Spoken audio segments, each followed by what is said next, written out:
Welcome, survivors. You Survivor Jobs, a podcast in collaboration with BroadwayWorld. I'm Jason A. Coombs, and this is Samantha Tuozzolo, and we're your hostesses with the mostesses. Does that make sense? Yes, that makes definitely sense. But does that makes definitely sense? Doesn't make sense either. And I think we're just a little foggy today. Hi, Jason. Hey, Samantha, happy Thanksgiving. Thank you. Happy Thanksgiving to you as well, Jason. I love that we are coordinated today in our black shirts. Yeah. How sleek of us. How New York of us. Yeah, I always wear black anyway, so if you wear black, you might catch me in something similar. So maybe I'll try to match you, and I'll just wear the black shirt. Jason, how are you? What's your temperature check? And actually, can I switch it up this week from temperature check since, Sure. we're in Thanksgiving week? What are you feeling thankful for, Jason? Yeah, so just to be clear, I don't really celebrate Thanksgiving for Thanksgiving. I just want that to be clear on the record. Got it. I just think it's a good time for, because of the circumstance of the holiday, to get together with loved ones and friends and family, no matter what. But, I'm not about celebrating a colonizer holiday, but I am thankful Correct. for, I'm thankful for the opportunity, I guess, to be a creator, and I think you've helped me with that, Samantha, with this podcast, so being able to be in a position where I'm not working in a restaurant, which I think we always come back to, and getting to, all the jobs that I do are in a creative realm. And I'm very appreciative of that and thankful for the opportunity to be a creator. So that's what I'm thankful for. Seeing it 5 different ways, the same thing. But how about you? That's so beautiful. I love you. I always love you, and I always love this show. I'm thankful for this show as well. It's a great outlet that we have. I think this year, I'm really grateful for my people, for my friends, for my family. Yes. It's been a weird year, and I'm just so grateful for my support system and people who pick me up when I'm down, and just having people around you, I'm doing the same thing you did, saying the same thing in 5 different ways, but it's true. I'm grateful for my survival job that allows me to have flexibility to do other things that interest me. I'm thankful to not be stuck in an office, but still have like health benefits, which I'm thankful for my people. And I know there's a lot of people in the world who don't have friends and family like I do. And sometimes I take it for granted and I get tired with like social events and phone calls and texts. But sometimes I have to check myself and say, some people don't get invites to dinners or phone calls or text messages at all. So I'm just thankful for that. I love that for us. No, I'm serious. It's great. And let's talk about do you have something else you want to go into? No, I was just going to say, I laughed so hard when I was listening to last week's episode about our concert we did of Bear Pop Opera. And I really want to say, I'm so dead. Thank you for your notes on that. You really did a great performance of that opening number. And I'm sorry I doubted you. I listened back to it. Did you listen to it? Damn. Yeah, of course. I listened to it. I forgot. Like, damn, I doubted Jason when you were like, Jason, do you have my number? And I was like, that's not fair, but it is. And so I apologize for my doubt. Right. It's okay. It's a classic. I say the only one I really know. Yeah, it is a classic. For like musical theater nerds, for sure. Yeah, which I used to be. I'm not one anymore, I don't think, but I used to be. We'll get you back. We'll get you back. Get me back. But speaking of musical theater nerds, should we transition to our special guests today? Yes, Making a return. So excited. Making a return. So this is our first episode where we're having a follow-up episode with a guest that we've had in the past. So our first guest ever, Robin De Jesus, is coming back and joining us today. We're chatting about his new project on Hulu called Welcome to Chippendales, where he plays a very vital role in this story. We're chatting about the things that have happened to him since he came on the show, which was recorded almost a year and a half ago. Yeah, it was March 2021. So, oof is right. And a lot has happened to him in his career. So it's a great episode, you guys, to like catch up. And also so interesting because, when we spoke to him, he didn't know like what was really coming. He knew some things, but he didn't know like a ton that was coming up. So it's great and fun and exciting. And I love this boy. and it's a fun Yeah, episode. it's a fun one. So yeah, should we get into it? Yeah. We don't really have a formal bio for him. He's so famous. He's so famous. But Robin's been nominated for 3 Tony Awards. He's been in Broadway shows, made his Broadway debut in Rent, was in The Heights, Boys in the Band, Wicked, Wicked. Mm-hmm. La Cage aux Folles. And you can see him on Netflix and Boys in the Band, the movie. You can see him in Netflix on Tick, Tick, Boom, Tick, and tick, on boom. Hulu. And Welcome to With a new show. Chippendales. Yeah, welcome to which I got to watch the first episode. The first 2 are out this week, and they're gonna become weekly releases after that. But he's not in the first one, which I didn't know. I was like, distinctly, I want to watch it because like we're gonna talk to him. I want to make sure I watch it, and he's not in it. But it was such a good show, and it was like, I listened to this podcast about the whole Chippendales. Oh, you did? Yeah, a couple months ago, and I I kind of didn't forgot. listen to it. Yeah, I kind of forgot some things, and at the end, I was like, "Oh yeah, that's what this is about." It's a true story, Now I remember. And I was like, I know there was something with like, I don't want to give anything away, but I know there was something with these 3 people, and yeah, just watch it, y'all. It's a very well acted, fun. It's a period piece set in the 70s, so it's really cool in that way, and yeah, I'm excited to watch it. I think it's 8 episodes, right? I'm excited to watch I have all no 8. idea. I really didn't. I don't really know much about it, which I'm excited once I jump in. You'll enjoy it. It's really well told. At least the first episode was, and yeah. So I can't wait. Let's get into it. Well, enjoy the episode, survivors. Oh, also, Jason, I just want to say I'm also thankful for all of our listeners. Same. Thank you for listening. Thank you, guys. Thank you. So yeah, I listen to a lot of podcasts, and they always talk about leaving a review. So if you are feeling so inclined and you enjoy what you hear from us, your favorite podcast host, leave us a review on Apple Podcasts or Spotify or anywhere you listen to your podcasts. Thank you. Enjoy Robin, you guys. Hi, Robin. Hey, what up, Samantha? What up? Hi. Welcome back to Survival Jobs. We've missed you. Am I the first person that's been here twice? Yes. Whoa. You're the first person that's been here twice, and you were the first guest. You're the first of like a lot of things on this show. How fun. This is the moment in musical theater where I would burst into a song. Can you give us some, or it's too early? You're not warmed up. Ooh.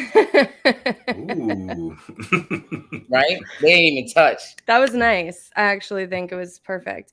Robin, I feel like so much has happened to you since we first spoke to you on this show. But first, the first question is, since you were first on, have you had any survival jobs? And maybe not like a traditional like server survival job, but has any like weird little survival job come your way since we last had you on? It is interesting. Like, I'm at a point now, career-wise, where I do work. I'm still not working at like the back to back the way that I'm working towards right now in my life, right? So I still got goals, right? And so there's some hustling just to make sure that there's constant money flow coming in and stuff. So I do hosting gigs sometimes. I teach sometimes. And even with the teaching, it depends, because sometimes I teach as an act of service, like it's voluntary and I give it. And if I'm somewhere where I know that they can afford it and there's that money is there, then like I'm gonna charge you. Ching ching. Yeah. And even then, sometimes I don't, like if it's like friends or family or something like that, then it's different. But most of the hustling for me is like sort of actor adjacent things, even like being on a game show. You can make money doing stuff. Oh wait, yeah, fun. Wait. Wow, you did a game show? It's so exciting. Yeah, it's so weird. Like also the hustles that can come up that one would never think of. Like this is so silly to say because it's not a side hustle or survival job by any means. But even like when you're on a talk show or like a daytime show, like you get a check for that too. So it's so funny. Like you're feeling all cute because you get to be like on Tamron Hall, right, or whatever, and it was on Zoom. And then all of a sudden you come home one day and there's a check in the mail. And you're like, oh, okay. That's amazing. Free. Or like when you were on Jennifer Hudson's week. Our next guest is an amazing singer and actor who's been nominated for 3 Tony Awards. You can see him now in the new Hulu show, Welcome to Chippendales. Take a look. Hudson this week, on Monday, this past week, we was watching, we was standing, I was texting Samantha. Yeah. I was geeking out. I was geeking out as well. I You watched should it 5 be. times back to back, and I was like, this is weird. It's like so funny. Hey, Robin, I'm sorry to disappoint you, but you will not have a random check from Survival Jobs, a podcast in the mail. So please don't. Or maybe please it's don't coming. be waiting.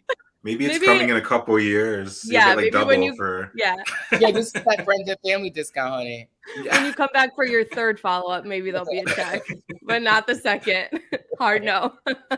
I'm so dead. Survival Job is a union podcast. Wait, so One you were day. on we recorded your first episode in March of 2021, right? So that was like over a year and a half ago. That's I'm like, crazy. what is time? I feel like Jessica Chastain in The Arrival. I'm so dead. I don't know I'm what so dead. timeline I'm in. You're a Marvel superhero soon. You won't know what timeline you're in there either. But so a lot's happened to you since we first had you on in like March 2021, and it aired in April. But what was the experience like of the whole Tick Tick Boom? Because I think that was before that came out. We were like hinting at it, but that came out and it was a huge success. And you know, Andrew was nominated for an Oscar. And how exciting was it? Tell us everything. It was so freaking exciting. You know, I think what was really interesting about Tick Tick was, maybe it was a defense mechanism. Maybe it was like a way of protecting myself. Well, that's what a defense mechanism is, Robin. But I didn't know what was going to happen with Tick Tick. To me, we were like, we're making a movie, and I knew it was a big deal. I knew everyone around me was popping, you know? And so like, yes, I knew that eyes were going to be on us. I didn't know that it was going to come with so much love. And I remember the day of the premiere in LA, I felt really, really present that day, which sometimes I don't, as a neurotic person at times. And I remember being really, really in my body to the point where I forgot about what we were about to do. And so my car pulls up to drop us off at the red carpet. And like, it was a premiere. It was like what a premiere looked like. Yeah. And I've done red carpets before, but I had never experienced it like that. And well, we did the BFF red carpet, so that was, you know. yes. And when I got out of the car, like I gagged because I was like, oh, wait, this is what you're doing now.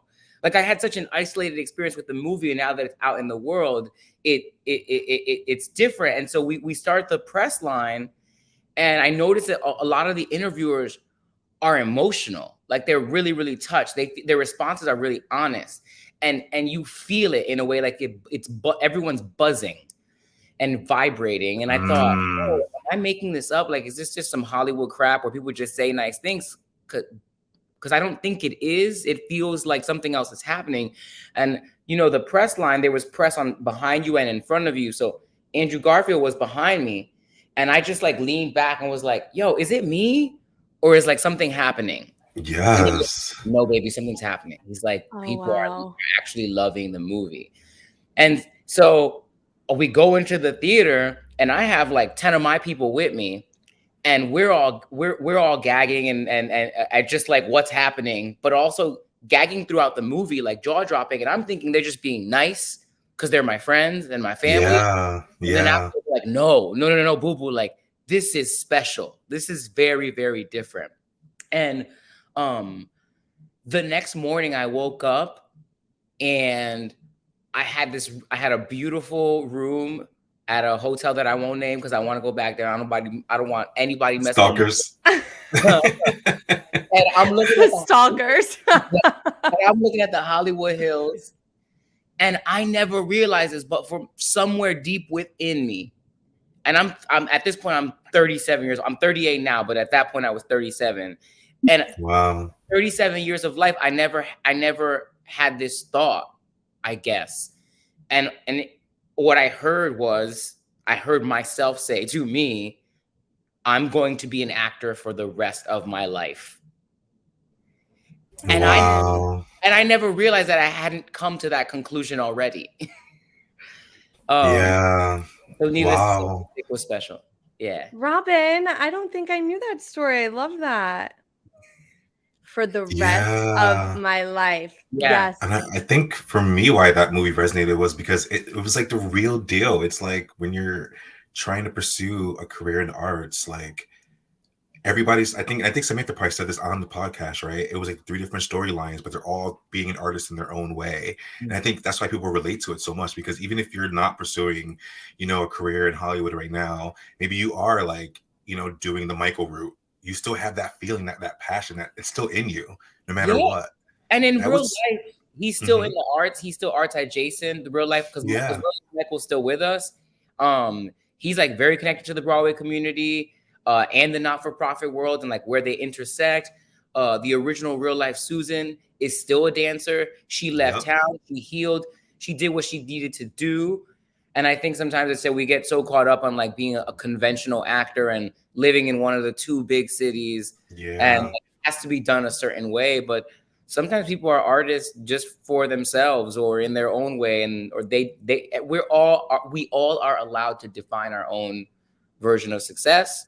Yeah. And in that movie, the 3 characters kind of show you the different possible routes. Yeah. I came to the SAG screening and this is what I talked about on the podcast. Lynn was like, whatever path you choose as an artist, like the Susan, the Michael, the Jonathan route, you're still an artist. All 3 are okay. And when he said that in the theater that day, I was like, oh, like an obvious thought, right? Like an obvious fact. But I was like, oh, it is okay. You can always be an artist and not be on Broadway, on TV. You can be teaching in a suburb upstate somewhere. And like, you are still an artist and you're still allowed to call yourself that. Yeah. And I think that movie is so important for that theme, that message, 100%. And it's funny you say that, because piggybacking off of it, I was talking to a friend recently and we were just talking about, so this friend used to be a performer and now as a professional adult outside of acting was like, I want to take a class just for me, like just to take a class and be stimulated and have something to do, with no goal, like just to be in the class. And this person was feeling weird about that, like felt like, oh, is that icky? Is it odd? Like living in New York City where people go to do this to like do it professionally. And I said, it's so funny. I feel like as actors, there are all these weird rules that are put on us, like, why can't you just take a class? Why does that have to feel some kind of way? Or why do people have to assume like, oh, so-and-so's getting back in, or like there's this thing too of like when an actor, I hope this makes sense because I'm approaching it from different places, but like when an actor leaves the business and they're happy, that's success. But it's assumed that if you're an actor and you stop being an actor, that's because it's failure. But like you could go from being a lawyer, turn into a stockbroker. And I say this because I know someone who did that. And like, that's fierce. And like, that's cool. So I just feel like it's interesting where shame comes up for us as actors. Right. And like the judgment that we feel from other people, or the judgment that we make up from other people, because I feel like a lot of it is made up from ourselves. 100. Yeah. And I don't mean to say actors too, by the way. I mean like actors in like the previous actors, all of us. Yeah. I love that. Also, can I just say one more thing? Oh, no, go ahead, Sam. No, go. No. Please. No, I was just going to say, because bring it back to survival jobs, we got to see Jonathan working in his survival job at the Moon Dance Diner often in that, which was like really, really special as well. I mean, it's so funny because people to this day come up to me and say, he used to be my waiter when I go to, Can you imagine? Being a regular? Like, can you imagine like being a regular at Glass House, right? And like our Glass House bartender then is like, which they are, which they will. Like that could absolutely. I mean, I remember when Ariana Grande used to come to my stage door with her, like, you know what I'm saying? And then one day I'm driving in LA and I hear a song and I'm like, oh, this is a bop. Who's this? And I Shazam it. I Shazam that thing. And it was like Ariana Grande. And you're like, she used to be fangirling you, and now you're fangirling her. And now, how come she can afford a house and I can't? You will soon. And I want a guest room. Coming. I want the guest room. Can I just get a couch, like a love seat? A couch, a love seat. I plan on owning land. Perfect. I want to talk about now Welcome to Chippendales, which came out this week. Congratulations. The first 2 episodes are dropped, right? Yeah, the first 2 episodes dropped for it on Hulu. Monday, was it, or Tuesday? Tuesday. And every new episode comes out every other Tuesday, or every Tuesday after that. Wow, can you tell it's early, y'all? Sorry. No. But Ray Colon doesn't make an appearance until episode 3. Right. So, knowing you forever, this role seems like something a little bit different for you and out of what you're typically cast as. Typically you're cast in a role that's sort of like surrounding a gay story or somebody a little bit more feminine. Can you talk about what this character was like and what were the challenges in doing it? Since it seems, by the way, maybe I'm wrong, but it seems like it's a different role for you. There were no challenges. I think right now it was just something hit me, which is that like Ray is the epitome of survival job. Fierce. Yes. He really is. I refer to him as a survivor and as a hustler typically. So Ray Colon, working class dude, Puerto Rican background, living in the Bronx. But Ray was that dude who needed to get out the hood. He came to LA because he wanted a career in the music industry, I think as a producer. So he had a studio. But when he would meet people, he'd say, hey, here's my business card. And the business card, it was like Dolly Levi. He was a carpenter. He was a plumber. He was a martial arts teacher. He was a photographer. He was a screenwriter. Like, he would do whatever he needed to do to get by or to climb some sort of social ladder. So in the storyline, Welcome to Chippendales is the story of the creator, Steve Banerjee, the creator of the Chippendale Dancers. He was the creator, and he co-created it with this other guy named Nick. Oh my God, why am I forgetting Nick's last name? But Soman Banerjee is played by Kumail Nanjiani. Nick is played by Murray Bartlett. And I freaking love so much. Oh, bomb. Like, so good. But also we got Juliette Lewis. We got Anna Lee Ashton. Girl too, This all-star cast. Yeah, it's a dope cast. So my character in that survival mode, staying in theme with the podcast, he meets Steve Banerjee, Kumail's character, and realizes, oh, this is a brown man who owns a business in LA, a very racially segregated city, honestly. And like, I'm like, I got to get close to that dude. Cause like whatever he's doing, if I have a proximity to him, I'm closer to money and to power. And those things turn to greed, obviously. And when the greed sort of takes over, they back themselves into a corner by doing some not so noble things. And by the end of the season, sort of watching them make the lie in the bed they made. Yeah. Yeah, I watched the first episode last night. I was looking for you, and Samantha's like, "Oh, he's not until episode 3." And I was like, "That's okay." But I still enjoyed the ride, and it was so like interesting to see. It's a real story, right? To see this brown man who like was working for someone else, was hustling. Like I think in this story, he said he like never ate like besides like expired food at the gas station he worked at. He saved $44,000 in the 70s to make his own business. He didn't want to work for someone else. And like I was like, yes, I was like, so we need more of that. We need more people like taking initiative and not settling, right? I mean, you might feel so, Jason. It gets real complicated later on, though. Oh well, yeah. And we watched so the first buckle one. up. Yeah. So buckle up. No, because everything you're saying is absolutely true. And then I think the point of the story is like there's a threshold. Yes. Because by the end of the series, without giving too much, I feel this way. I feel like it's a call out on greedy, immoral capitalism. Like the kind that strips humanity and that doesn't consider humanity. And so I think a big chunk of the story is watching someone who is a very, very well-intentioned hustler get to a point where they're so greedy that now they think it's okay to inflict harm on others. Which is our capitalist country. Yeah, and I think as Yikes. performers or people in the arts, we sort of know that feeling too, because there are moments that we are so desperately want a job or want a win, and then we end up compromising who we are or revealing. Oh yeah. Wow. Wait. So can you talk about like what your process was like for this character? Was it different from Yes, like a Tick or like a Boys in the Band, like these characters that I feel like have always just like slipped right in because it's what you've always done? Or was this like fierce, like easy, I can do this? Not at all. And in this, I'll answer the other half of the question before too, about it being a different type of role. So somewhere like in June, I got asked to audition for this movie. Actually, I forget the name of it, but Lena Waithe was producing it. And I say that because one of my dreams, and I'm going to say it on this podcast to manifest it, I want to work with Lena Waithe. Same. You saw my face?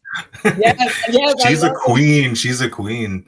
I want to work with Lena. And so I was auditioning for this thing. I got to warm up my tongue in the mornings. I mumble more, and it's a podcast. But opposite, I was going to say your diction is great today. Because I'm you hit a couple of D's really hard. I was like, yes, thank you. Thank so you for overall, hitting it. I'm focusing on these days. Yes, Jason, I saw the tongue exercises. So I have my setup. I'm doing my audition. And here's the thing. In the pandemic, I know a lot of y'all know this with the self-tapes. Like, I work alone physically. I'm doing lighting. I'm doing my background. I'm taping. And then thank God for my beautiful friends like Samantha, my high school choir teacher, my girl Jen. Like, they be coming through reading for me on FaceTime. Yes. So I have my setup and I'm all frustrated, like switching lights or whatever. And I said lights, I only got one. And liar. No, unless you count overhead. And so I went to go pull up my pants while I was moving things around. And when I went to pull my pants, I was like, who's that? Because my posture changed. And I do work this way sometimes where I feel like I download a character, like something will come to me of like, ooh, I like that posture, or I like that way of speaking, or what. And it's different than when you physically see something, when you just casually do it and you observe it. Yeah. And I thought, oh, who's that person? Because I like that. And I kept like sort of meditating on that. And I thought of Joe Pesci. And I've always wanted to play a gangster. Oh, wow. Yeah. And as a non-conventional, or as a character actor, like, that's a non-conventional character actor leading man. And if that's what I want to do, then that's a model for me, a role model. And so with the gangster thing, I was like, that's what I want to do. I want to play I want to do a period piece where I get to play a gangster in like that Joe Pesci kind of way. And for months after that, I kept receiving information like, I think you should grow your hair out, Robin. So I started growing my hair out. I started working around with my fashion, giving more like a 70s vibe and using more oranges and yellows and creams and reds. Just it's so random. There was a song about to happen there. Orange and reds and cream. and so one day, literally, it would have been today. Oh my God, that's so funny. The day before or 2 days before Thanksgiving, my agent says, hey, I have an audition for you for this story about the Chippendales. And it was Ray. And when I read the description of Ray, I was like, hold up, this works with everything that I've been downloading the last few months. You were like, hold up, wait a minute. You don't have to pay for the rights for that. It's under 10 seconds. I think we're good. Yeah. So then when I go online and I'm looking up the real life dude, and like, he had a fro of curls like me. He was a short Puerto Rican dude. He had light eyes. Like they were similar. We looked different, but there were a lot of physical similarities. And so I kind of knew, ding, ding, ding. This is the thing that I had been waiting for. The audition was rough. Like the scenes were dense, thick, long monologues. It was Thanksgiving Day weekend. I wasn't trying to be reading. I wasn't trying to be learning lines. So by the end of the week, but you got to the hustle. So like 2 days before, I'm just sitting there like cramming all these lines, and I'm sort of wigging because my brain is in holiday mode and it's not absorbing the way I want it. Mm-hmm. And I had a moment where I thought, this is too much. I don't want to give a bad audition. So let me just not do this. And I called my girl, Jen, And Jen, you're gonna love this shout out. And Jen loves Kumail Nanjiani. So when I told her about the piece, she said, you have to tape this audition. Like there's no world in which you don't. So she literally like that morning forced me. I knew the first scene. I had it down pretty solid. So we got that one. I felt good. And the second scene was like, it had moments, but it wasn't perfect. And I'm a perfectionist. I'm an artist. I'm sensitive about my shit. You know what I'm saying? Okay, Badu. Yeah. No, Lauryn Hill. Oh, no, it's Badu. Tyrone. Lauryn Hill repeats it then. Oh, no. Oh, does she? Oh, my God. No. Wow. Tyrone. Remember in the beginning of Tyrone? She's like, I'm an artist. Yes, you're absolutely right. In my mind, I'm thinking of the concert on MTV with Lauryn Hill, you know, where she was the Unplugged.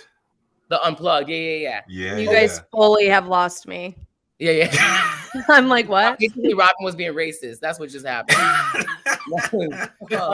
I'm a perfectionist. We know how we are, and so I almost started to beat myself up in the moment. Like I had a defeated energy, but I knew that first scene really hit. And I got through the second one, and it wasn't bad. I was just being dramatic because I wanted to be perfect. I sent it in, and my agent, I told him that I was feeling very self-conscious about it. And he was like, I don't know what the fuck you're talking about. Like the second scene, you're reading, and the first one was memorized. I do see that. But like, it's good work. It's competitive work. So I think we should send this in. And thank God I did that, because then there was a callback and a work session with Kumail. And then there was another callback with the director / work session. So it was a process. It did take a couple months to book the role.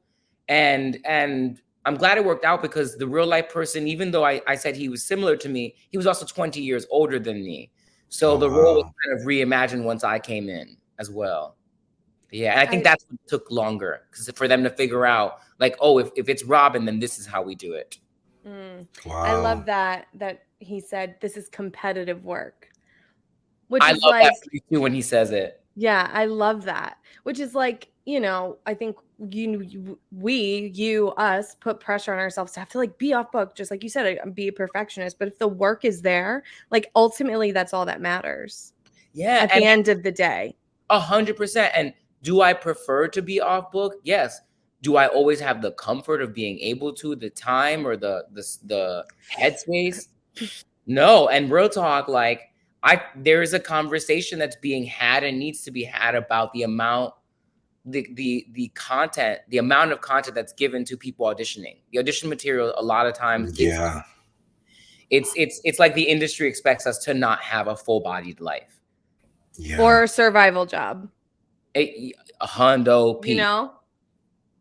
You know, yeah, like, no, it's true. Dream life is that's our only job to audition, but it's not. And that adds on to the conversation we were having earlier about there being rules put on creative folks that don't exist on others. Like, I get it. We're supposed to want this, and it's not easy. But I think there's a part of the industry and that intersection of capitalism sold us this idea that we're supposed to suffer to be these artists, and that we're supposed to accept being treated like we're less than until we pass a certain threshold, and then we get to treat others like they're less than. Yeah. No way. It's true. Like you should not be giving people auditions the day before or 2 days before Thanksgiving and telling them that it's due the Monday afterwards. No. Yeah. Because all you got to do is watch it. Right. Yeah. It's dead wrong. It's so wrong. It's dirty. You preaching. You preaching. Oh my gosh. Well, I guess I don't know. I wanted to ask you really quickly, because last time we spoke, you had just become a member of the Academy. Hey! Right? Oh, I know. That's so cool. This is so stupid. Out the most over. It's the thing I've nerded out the most for. It makes me so. That's so crazy. It's so crazy. I mean, I keep getting stuck on when people are like, "I'd like to thank the Academy." Like, that's you. They're thanking Robin, right? Yeah. Well, you know what? This is why I love Dominic, my other bestie, because when I told him that you and Carmel said that like every time someone says thank you to the Academy, that includes me. He said, "Yeah, bitch. That also means when they say Oscar's so white, that means you too." Ooh. Like he's, he was like, "I want you to know, but also that means you're also responsible. That also means when there's a call out that you're a part of that, whether you participated or didn't directly to that thing. Which that kind of leads into Jason's question, Yeah. actually. Yeah, I was gonna ask you, as a proud Puerto Rican man, what do you want to bring to the Academy that you feel is currently missing? When you said Puerto Rican man, I was in the back of my head, what a man, what a man, what a man. Yes. What a man. Or like, you know, Madison, the Puerto Rican. Oh yeah. Puerto Rican. I already forgot the question. I apologize. Well, as a member of the Academy, what do you want to bring that you feel is missing right now? What do I feel is missing right now is accessibility. And you know, the Academy is doing a lot of things to like get to this moment now. You know, the numbers within the Academy still aren't where they need to be. But the thing is too is like the culture has to shift. You know, so much of Hollywood has been viewed through a white gaze, and what's considered good and what isn't, and what's considered quality and what isn't. And I think that Black and brown folks come from all kinds of other cultures that like might perceive things different, like things hit differently, right? Yeah. So I think it's gonna take a while for the Academy to get to where it needs to get, but I think it's happening right now with all the new folks coming in, like me, Ariana DeBose, Olga Meredith, one of my agents, Josiah Acanelli, also became one this year. And so I think that the changes are happening with the people from within. I'm really fascinated to know how voting's going to go this year, because I don't know the ratios yet of like Black and brown produced films or films with actors. I'm only voting in the acting categories. Yeah. So tell us really quick, how do you get invited? Like, how does one become part? Like, what is the criteria? The Academy. The criteria. I mean, the thing is, I didn't know that people apply. And so I love my publicist so much. And I think she knows what I'm about and what I'm passionate about and what I want to do. And so I think the idea came to her. And usually what it takes is you need a recommendation from 2 other members of the Academy or something like that. And a recommendation letter. There's an application. And then like, you know, because you don't always get approved. Some people get denied and they keep trying every year until they get approved. Oh, shit. Yes, the thing. And I went to like the first like meet and greet.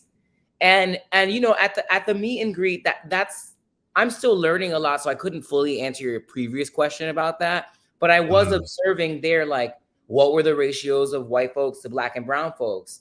And so there are Black and brown folks, but again, the numbers are still they're still changing. And while I was there, I met someone else who said, "Oh, how did you get in? Or how many times did you try to get in?" And I said, "I didn't." You're like, just once. It was an unintentional flex. And this man chuckled, but inside he was like, "This motherfucker." Unintentional flex. I love unintentional flex. But he was someone who had tried and like campaigned and like not campaigned, but like a social campaign to see people vouch for him. Wow. Yeah. Thanks for this. You sure did say, "I didn't." How many times? I didn't. You're like, I booked it. I didn't even know. Yeah. So actually, I just want to get back, Jason, also to your other question, to your previous question. Like, what's really interesting, I'm looking at the movies coming in, and there obviously isn't as much Black and brown content. And so I think really what a lot of the changes are what it's gonna take for a lot of the changes is the continual progress behind the scenes. Like, we need more Black and brown folks producing. We need more Black and brown folks writing. But actually, even when I say that, that's wrong of me. We have Black and brown folks who want to produce and who write. They're just not aligning with opportunity. And so snaps.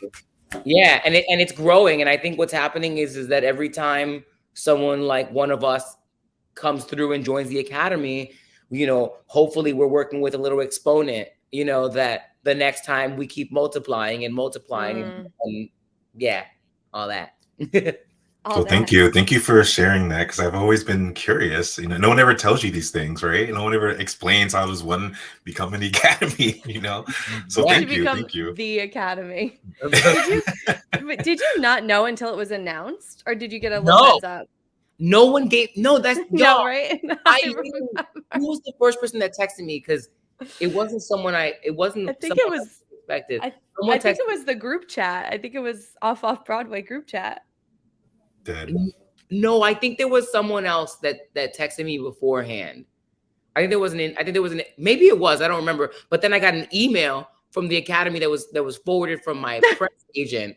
And that was so funny, because I was like, this email doesn't really feel official to me. Like, if they had sent this to It's me like directly, the academy at gmail.com. it was just like, it was just so bizarre. I was like, this could have gone to my spam. I would never know. It's like an email blast. It's like Black Friday deal. It's like 50% off. Welcome For to the real. academy. For real. That is I'm so dead. funny. That's Wow. so funny. I mean, this has been so nice to just chat about like everything that's gone on since you first came on the show, and we spoke a little bit about Thanksgiving. So do you have anything you want to say that you're thankful for this year? Well, the first thing that came to me was I'm grateful for consciousness. I think we're in a place right now Ooh. where a lot is testing us, and sometimes, you know, the famous Baldwin quote is he said this specifically about Black folks. He said, "To be Black and to be conscious is to be constantly in a fit of rage." I mean, that's not verbatim, but Facts, yeah. yeah. And I think that there's so much happening in the world right now. And if you're a conscious person, you're aware of it. And it feels like, man, how much more can our nervous systems take? Oh, But man. you know what I'm saying, Jason? Yeah. Yeah. Yeah. I have to remind myself and affirm the fact that I'm so grateful for consciousness, because I would rather be conscious and frustrated than completely unaware. Totally. It's true. Yeah. You're unaware, but I'm grateful for the consciousness, because it gives me it allows me to engage with empathy, sympathy, and compassion in a way that makes me better as a person. I know that sounds really like woo woo, but No. that's what I feel. I'm also grateful for my Facts. family. I'm always grateful for my family, because they're what ground me and tether me and make me stay a real person. And I will also say, because I've been saying this in the morning when I smudge myself and set my intentions, I'm grateful for I am grateful for inspiration. I'm grateful for creativity. I'm grateful for divinity. I'm grateful for my artistry. I'm grateful for discipline. I'm grateful to want things in life and to not be in a place where I don't feel. So even when it's icky, I say thank you. I love that. That was nice. Oof. I just was like closing my eyes with you, feeling like smudged. Yeah, I was like, no, I gotta rewind this, and I gotta write these down, and I gotta start singing them. Get So the I can be in the smudge academy by the time I'm 30, 38. What's the year we're gonna be at the Oscars, Jason? That we I always said manifest? 2028, but oof. We have time. Yeah, we still have time. Yeah. 2028, It baby. will happen. It will happen. It will happen. Always Yes. manifesting on here. But we have one more question, or I have a two-parter, and then we're gonna play our game and stop taking all your time. So thank you. But I always like to ask people this: like, what's bringing them joy right now, artistically? Is it whether a movie or TV show, book, a podcast? You know what's museum funny? visit? Yeah, I say, friend visits are very needed right now, because I do feel like, even though I'm doing stuff for work related, promoting my show and stuff, I have not had as much time with my people. You know, like I just said before, with my family and my friends, they tether me. So my sanity is affected when I'm not with them as much. And so then being home also isolated as well, because a lot of the press is also online. I have to remind myself that I need to be social, that actually feels good. Creatively, what's bringing me joy? Yeah, what's feeding your soul creatively?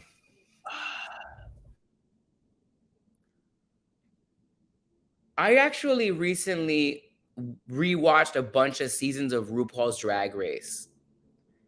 And that was so good for me because it was Fire. nice to watch. Yeah, it was nice to watch people be creative in so many other ways simultaneously.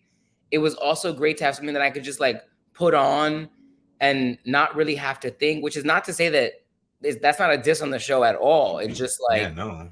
it caters to like just being It's chill at home. escapism. Yeah, Yeah. 100%. I also, I mean, honestly, this sounds so silly, but like yoga's really been affecting my not silly, but yoga's been really affecting my creativity because I need to sometimes come down afterwards. Like if there's an audition, Yeah. I'm learning lines, and sometimes when you're working on a new character, you don't realize that you're tensing up. You're like you're in that frustration phase of like learning the role or figuring out who this character is, or you're frustrated over your lighting equipment is like janky, or your backdrop is wrinkly, and you only have a half hour to self tape, and now you got to iron the backdrop. You know, like all those little things. And so then Yeah. afterwards, like I find myself very, very wound up, and so that ability to decompress allows me to then like start new and be creative again, because there are days like a week and a half ago, 2 weeks ago, real life things were happening and I had a lot of work to do and the lines weren't coming out of my mouth. I had memorized them, Yeah. but I couldn't remember them in the moment. I felt like I couldn't act. I wasn't being present. And I just had to call out from the day. Like the audition was not going to happen because I was exhausted and I didn't want to accept Facts. that. So that's why. Yoga. Gotcha. Yoga love with that. Bird. Yeah. With Bird, I love yoga with Bird. I know. I know you do. and so hopefully hopefully people are inspired to check out Welcome to Chippendales. Hopefully that show will be feeding other people's souls. But maybe you can really quickly just tell people why they should tune in if they aren't convinced yet. Oh. Y'all, Oh, y'all gotta watch Welcome to Chippendales. It's gonna give you everything you need.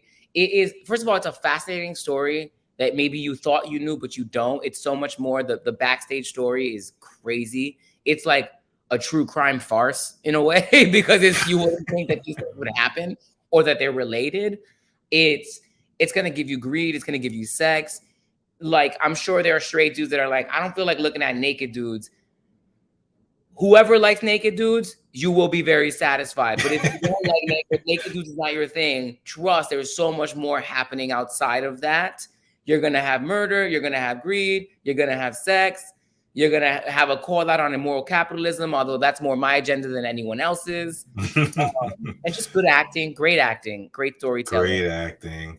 So, Ooh, and the end of that first episode, I was like, oh, I gotta watch the next one. I was so oh tired. my God. I didn't start yet. I'm waiting for more to come because I'm going to get mad. Like if I have to that you wait. can't watch. I'm actually watching it because I haven't watched the whole thing. I only watched the first 2 episodes and some of the last, because the last episode's like really big for my character. Yeah. The last episode's almost like a play between me and Kumail, somewhat. So I just wanted to see a little bit of it and then pull back. I'm gonna watch it weekly because real talk, I miss watching TV the old way where you have to wait for the next episode. Yeah, So you should live tweet. Oh, you don't want me tweeting. I get worried. There's a reason I don't tweet. I get worried. Oh, you don't want me tweeting. I'm so dead. All right. Well, Also, thank you. Twitter. Thank you. Also, What'd you buy say? Twitter. Also, buy Twitter. Literally, Twitter. Last Literally, week, I Twitter. know. Somebody said last week they're like the declining Twitter. Okay, Yeah. I don't think I've looked at my Twitter since 2012, to be totally honest. I rarely go on it. Yeah. It's It'd be poor like Twitter. that. Anyway.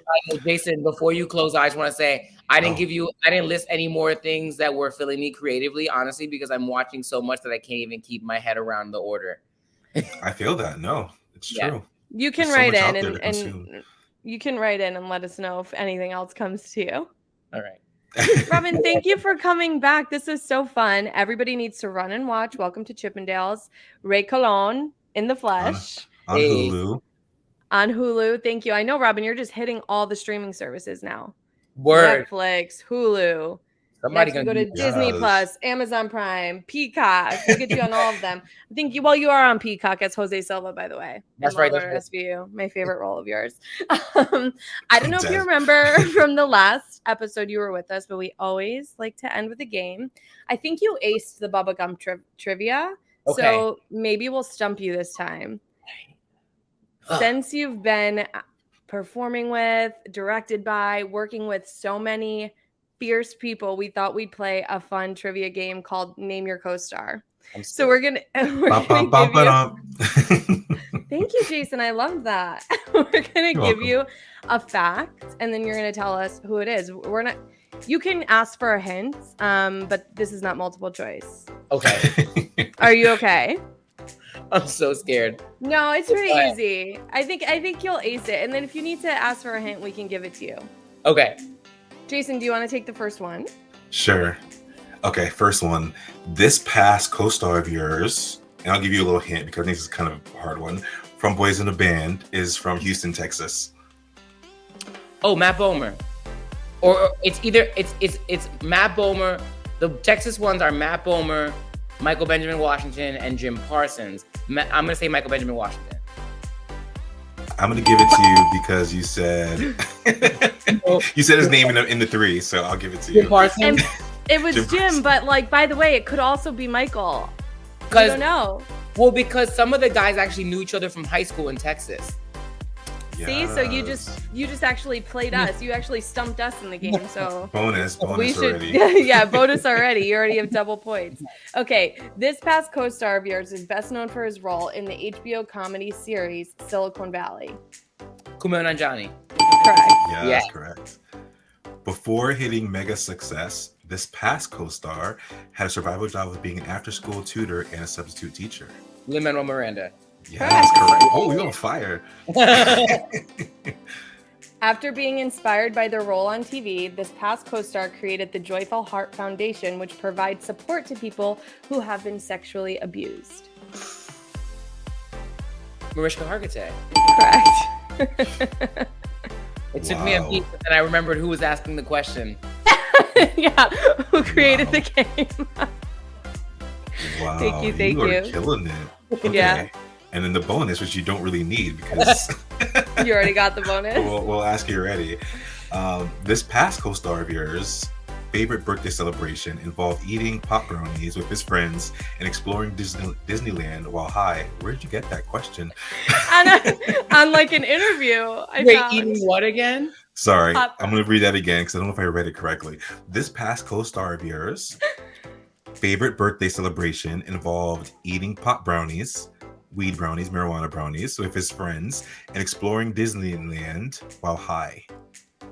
I mean, are we talking about me? Yeah. Well, you guys do. I think you have very similar birthdays. Yeah. That's the hint. Your birthdays are really close together. Your birthdays are one day apart. My And- birthdays are one. Oh my god, because I'm literally like, you know, I'm like Michael Kilgore, Kanita Miller, and I share a birthday, so my immediately. Oh no, it's not Michael Kilgore. And oh my god, He was also one of the Wow. biggest movies of this past year, end of last year into this year. It We was, spoke a about him huge- earlier. wait, actually though, because this sounds like, would it be Andrew Garfield? Yes. Correct.